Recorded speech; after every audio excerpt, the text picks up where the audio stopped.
Well, good evening, everyone. We're going to begin our program of celebration with I think you'd say probably one of the best celebrations I think we could start with.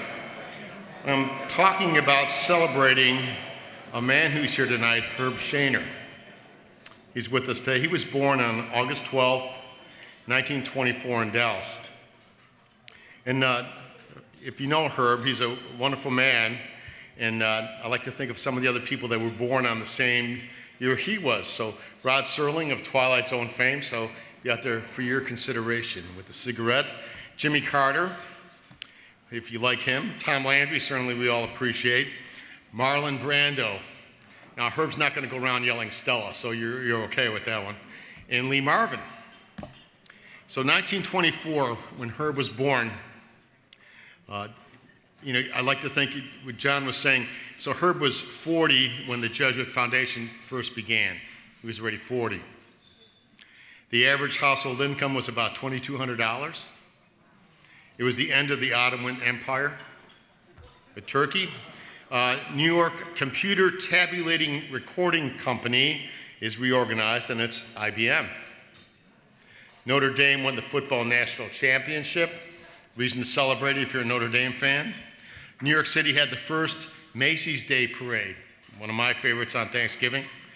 Calvin Coolidge becomes the first president of the United States to deliver a radio broadcast from the White House. It's interesting, first radio broadcast by a president. It was the 68th, tonight is the 68th anniversary for Gloria and Herb, their wedding anniversary.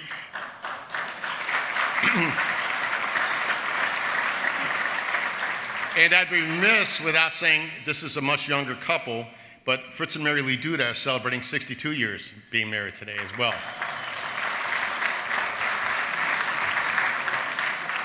So we go back to Herb. So after graduating high school, he begins attending A&M, and he's in the ROTC program. He's a company commander, and he graduated as a major.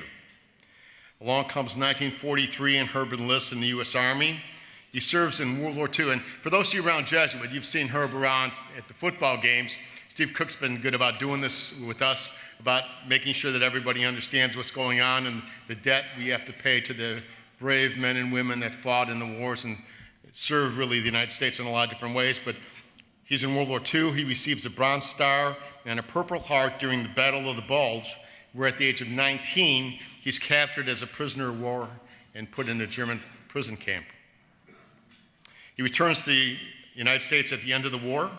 He enrolls in the University of Texas, and he was a member of the track and field team under Longhorns legendary coach Clyde Littlefield. So in 1952, Herb opens up the Sheaner and Church Agency, and he's continued to serve Texas in that capacity for over 70 years. So what about at Jesuit? What has Herb done at Jesuit? So 1955, our head football coach, Mike Smith at the time, meets with Herb, and he talks Herb into taking over the new track and field program at Jesuit. And Herb serves in that capacity for 21 years as Jesuit's head track coach, winning 7 team state championships. Unbelievable. 57, Coach Sheaner sought the first TCIL-sanctioned state track and field championship, an event that we hosted at Jesuit, and we won. And that year, senior Fred Schaefer becomes the first Jesuit and TCIL athlete to medal in the Texas relays. A year later, Coach Sheaner starts the first ever cross-country meet held in Dallas. There's a lot of firsts in this man's life. Under Herb's direction, a lot of Jesuit athletes receive national acclaim. Carl Pellegrini from the class of 61 sets a new state record in the discus, and he emerges as the top discus thrower in the country.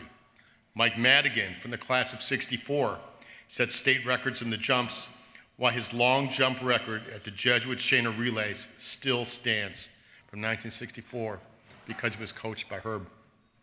In 1970, Eric Elkins sets the high school world record in the hurdles at the Houston Astrodome. In 64, Herb starts the Jesuit relays, which is later named Jesuit Sheaner relays, and in 75, that was following his retirement. And the event's gone on to be one of the most prestigious high school track and field meets in the nation. and its alumni include many Olympians, national champions, and state record holders. This year's meet was streamed live on a national platform and produced 394 elite performances. That's incredible. We're very proud of the Sheaner Relays. So Herb was inducted into the 1990 class, our first class for our Jesuit Dallas Sports Hall of Fame.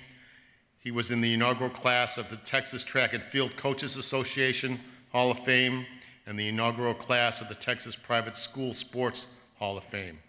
And this August, Herb will celebrate his 100th birthday. So I ask Herb to please stand. Happy birthday to a great friend of the Jesuit, Herb Sheaner.